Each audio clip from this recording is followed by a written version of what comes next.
মুয়াজ্জিন যখন মসজিদে আজান শুরু করে, মুসল্লিরা আজানের উত্তর দেয়। মুয়াজ্জিনের আজান শুনে আল্লাহর বান্দারা মুসল্লিরা আজানের জবাব দেয় আল্লাহু আকবার। আল্লাহ হলেন সবচাইতে বড়। হযরতে ইব্রাহিম আলাইহিস সালাম আবে কুবাইস পাহাড়ে হজের জন্য আজান দিলেন। আল্লাহ রব্বুল আলামিন হযরতে ইব্রাহিমের এই আজানের আওয়াজ সমগ্র পৃথিবীর ভেতরে ছড়িয়ে দিলেন।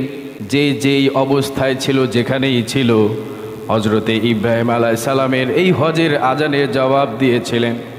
আল্লাহর বান্দারা যে যেখানেই ছিল, যে অবস্থায় ছিল, সবাই এক বাক্যে আজানের জবাব দিয়েছিল, লাব্বাইক আল্লাহুম্মা লাব্বাইক, লাব্বাইক লা শারীকা লাক লাব্বাইক, ইন্নাল হামদা ওয়ান নি'মাতা লাকা ওয়াল মুলক লা শারীকা লাক।